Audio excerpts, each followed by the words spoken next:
नमस्कार दोस्तों। दुकानों पर नाम लिखने का जो फरमान योगी सरकार की तरफ से जारी हुआ है, इसके बारे में मासूम लोग कह रहे हैं कि ये कानून तो कांग्रेस सरकार का था। तो अब लोग जो हैं वो केवल योगी जी के या भाजपा सरकार के पीछे ही क्यों पड़ गए हैं। दरअसल कुछ दिनों से ये खबरें चल रही हैं, लोग इस पर बात कर रहे हैं। भाजपा सरकार पर भी जो है वो बात कर रहे हैं कि आखिर उन्होंने ऐसा क्यों किया है। तो मासूम जो लोग होते हैं सभी, और जिनको भक्त कहते हैं, पर मुझे ये लोग मासूम लगते हैं, इसलिए मैं भक्त शब्द का इस्तेमाल नहीं करना चाहती, हमेशा से नहीं करना चाहती, पर कई बार मैं खुद भी कर जाती हूँ। पर मुझे लगता है कि इनको मासूम लोग कहना ज़्यादा ठीक है, क्योंकि ये कुछ ज़्यादा ही मासूम है, इनको पता नहीं चलता। तो इनका ये कहना है कि ये कानून कांग्रेस सरकार का था, तो अब लोग योगी जी को या फिर भाजपा सरकार के पीछे क्यों पड़ गए हैं। तो मैं यहाँ पर जो बात हमेशा करती आई हूँ पढ़ाई की, वही बात करूँगी।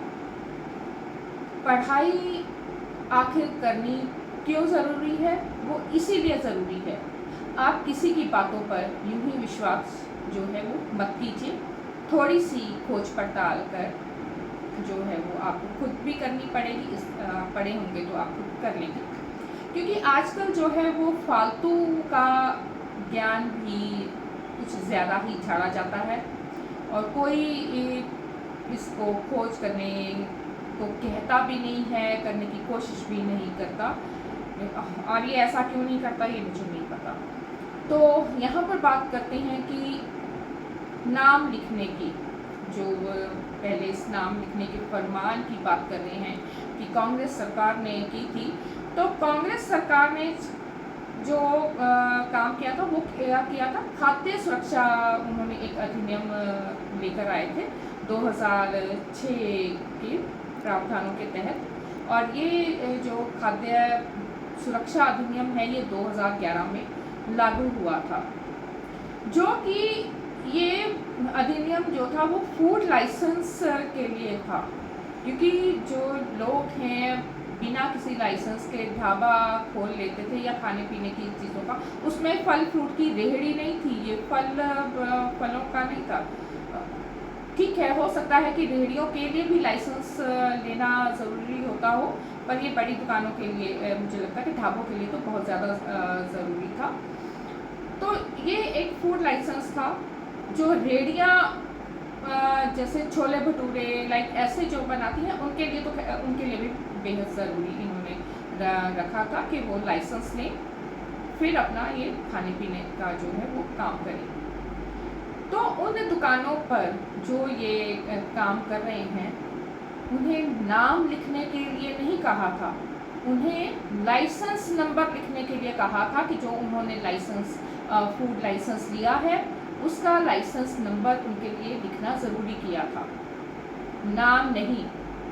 योगी सरकार ने तो नाम लिखने का फरमान जारी किया है कि आप, और उनकी जो मंशा है उसके पीछे वो नाम लिखने के लिए नहीं है कि इसका दुकान का मालिक कौन है, उनका जो इसके पीछे की मंशा है वो नज़र आती है कि वो धर्म पर आधारित है। अभी धर्म पर आधारित है तो कुछ समय बीतने दीजिए, आप जात पर आधारित भी उनकी मंशा जो है वो सामने आनी ही थी। और वैसे भी इनकी सरकार में जो है वो पिछड़ों के साथ कैसा सलूक करते हैं ये भी लगातार किसी न किसी तरीके से आप खबरों में सुनते आए हैं, देखते आए हैं कि कैसा कैसा घिनौना काम भी करते आए हैं पिछड़ी जाति के लोगों के साथ। अब मैं यहाँ पर उसके बारे में बात नहीं करना चाहती, मैं सिर्फ पढ़ाई की आज बात करना चाहती हूँ। तो मैं अब इस बात को छोड़ते हुए कि ये जो फरमान जारी हुआ या नहीं हुआ इस पर क्या था, मैं आज पढ़ाई की तरफ चल रही हूँ। पढ़ाई की बात मैं इसलिए कर रही हूँ क्योंकि हमारे देश में जो हैं कई बच्चे, गरीबों के बच्चे, यहाँ तक कि अब तो मध्यम वर्ग के जो बच्चे हैं शिक्षा से दिन प्रतिदिन दूर होते जा रहे हैं, क्योंकि शिक्षा जो है आजकल बहुत महंगी होती जा रही है, जिसके कारण ये बेचारे बच्चे जो हैं वो अपनी पढ़ाई बीच में छोड़ देते हैं। दलित और पिछड़े वर्ग के बच्चे जो हैं उनकी संख्या तो इसमें बहुत ज़्यादा है। यहाँ मैं एक पहले आगे की बात करने से पहले ये बात करना चाहती हूँ कि आज़ादी से पहले 1936 में महात्मा गांधी उन्होंने भी जो है सभी बच्चों को एक सम्मान जो है वो शिक्षा देने की बात कही थी। तब भी शिक्षा पर ज़्यादा खर्च की बात उठी थी। तो अगर देखा जाए तब भी आज भी जैसे लगता है कि बात वैसे की वैसी है। ऐसा नहीं है कि बीच में कुछ नेता जो है वो आए हैं उन्होंने इस पर काम नहीं किया है, बल्कि भाजपा सरकार के ही जब प्रधानमंत्री वाजपेयी जी बने थे तो उन्होंने आपको याद हो कि 2002 में 86 में संविधान संशोधन के जरिए जो है शिक्षा को मौलिक अधिकार बनाने का सोचा था। लेकिन तब कुछ ऐसा हुआ कि कुछ ऐसा नहीं बल्कि चुनाव हुए और चुनावों के बाद जो है ये सरकार बदल गई। यूपीए की सरकार आई, सरदार जो है मनमोहन सिंह प्रधानमंत्री बने। उन्होंने वाजपेयी जी के इस अधूरे काम को पूरा किया। 6 साल से 14 साल तक के जो बच्चे को है वो निःशुल्क और अनिवार्य शिक्षा प्राप्त करने का उन्होंने अधिकार दिया। इससे पहले की सरकारें भी जो है बच्चों की शिक्षा को लेकर हमेशा से चिंतित रही हैं। किसी भी मजदूर के बच्चे को भी पढ़ाई के लिए कैसे स्कूल तक लाएं, इसके बारे में वह सोचती रही हैं। इसके बारे में अगर हम ये बात करें कि 1955 में तमिलनाडु सरकार ने तब कुमार स्वामी कामराज वहाँ के जो हैं वो मुख्यमंत्री थे।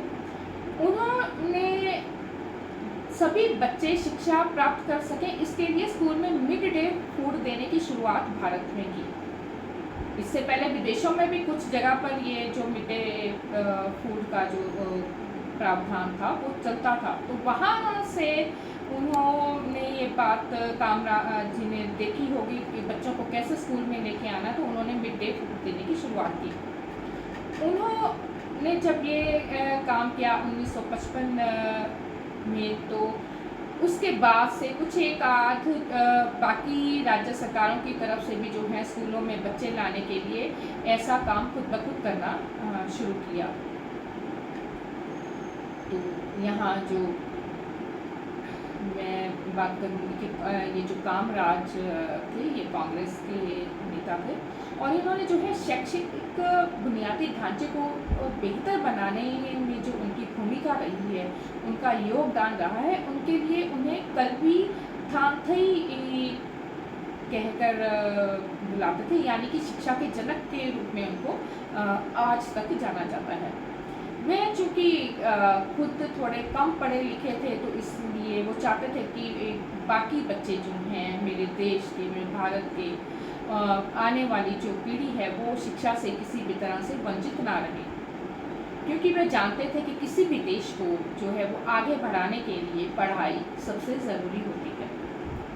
उसके बाद 2001 में तो खैर सुप्रीम कोर्ट के आदेश पर पूरे भारत में ही ये जो मिड डे मील की स्कीम थी वो शुरू की गई थी, ताकि गरीब जो है अपने बच्चों को स्कूल चाहे खाने के लालच में ही भेजना शुरू करें, पर वो जो है वो पढ़ाई के लिए भेजे।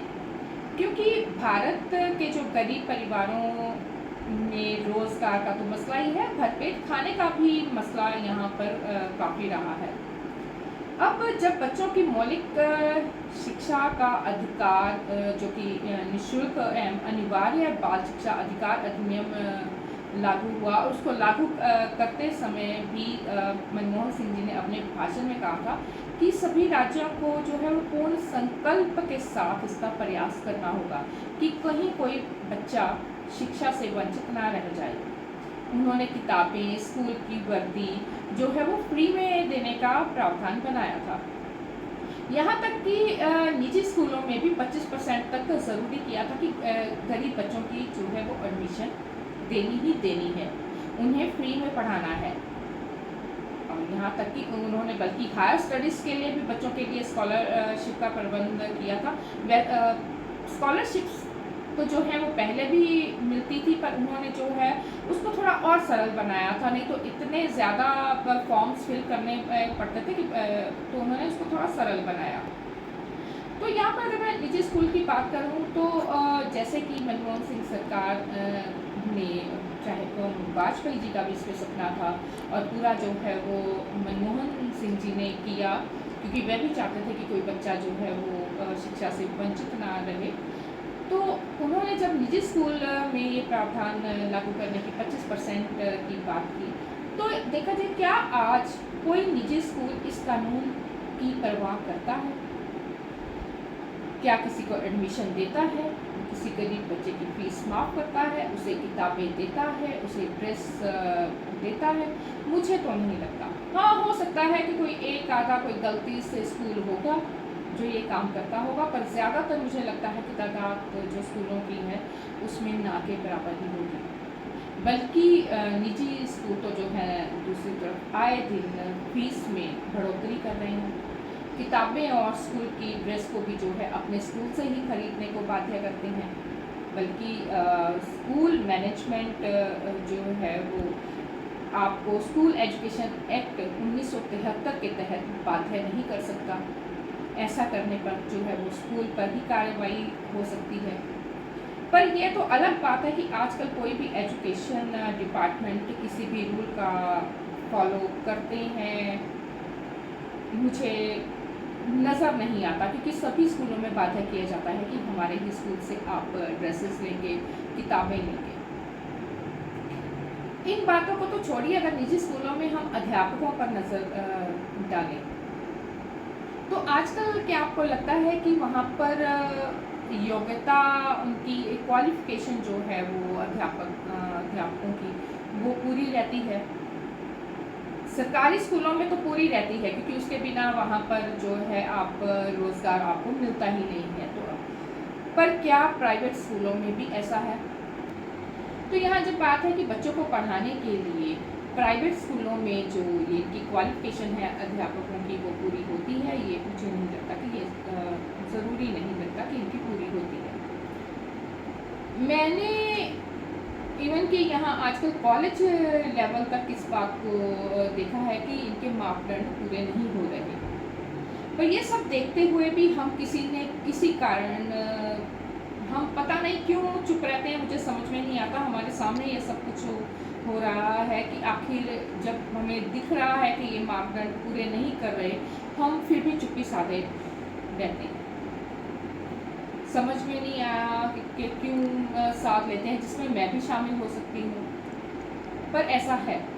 कॉलेजेस में भी जो है वो स्कूल्स तो चलो ऐसा करते हैं, बल्कि आजकल कॉलेजेस में भी जो अंदर खाते हम बोलें कि बीए पढ़ते बच्चों को बीए पास अध्यापिकाएं ही लगा रही हैं। हो सकता है ये बात बाहर नहीं आ रही, आ भी जाती हो तो उनके पास ऐसे हैं कि उन अध्यापकों को जो उन्होंने पढ़ने के लिए लगाया हुआ है उनको एज अ क्लरिकल के तहत उन्होंने रखा हो, पर अंदर उन्होंने उसको जो है पढ़ाने के लिए भी लगाया हो, क्योंकि कई बार कागजी कार्रवाई कुछ और होती है और असलियत कुछ और भी हो सकती है। तो यहाँ बात ये है कि क्या ऐसे में पढ़ाई का जो स्तर है वो कैसा रहेगा।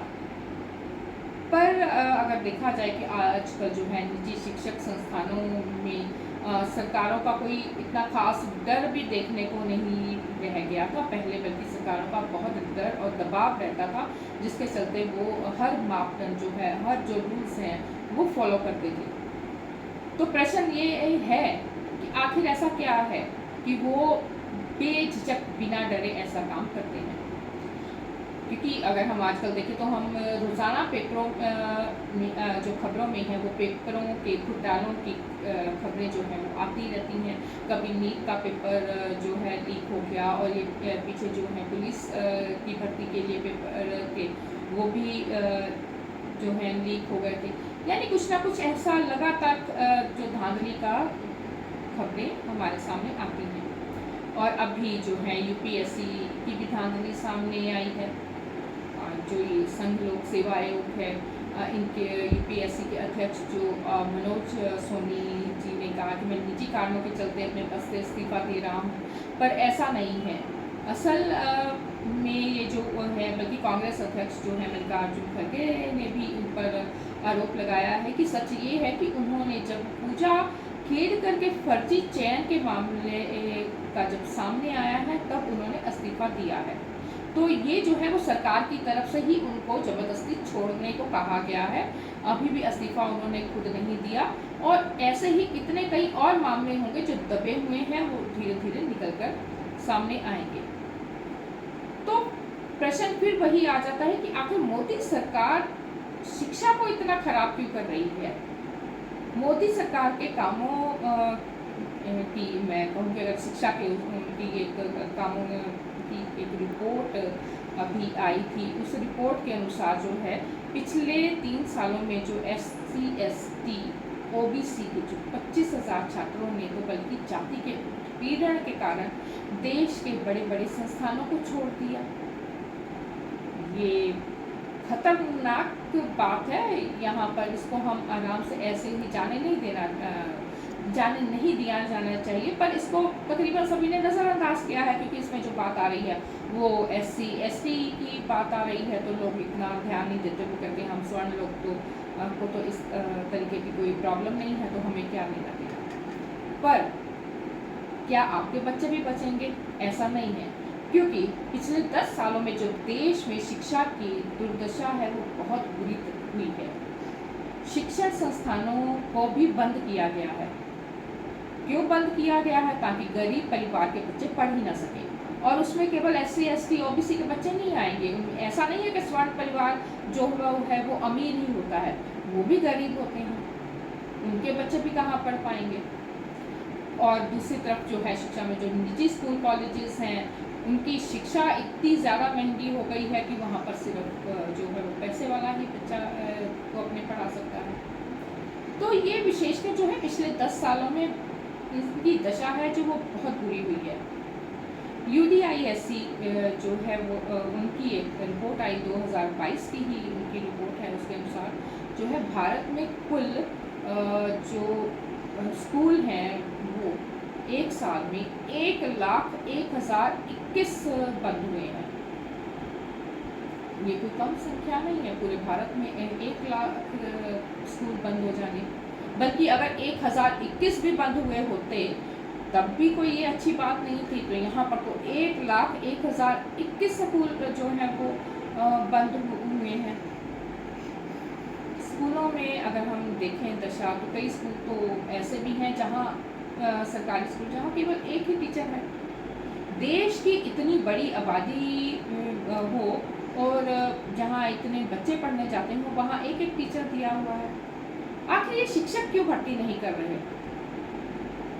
बल्कि अगर हम देखें तो कितने मास्टर्स किए हुए बच्चे जो हैं वो युवा बेचारे वो बेरोजगार फिर रहे हैं।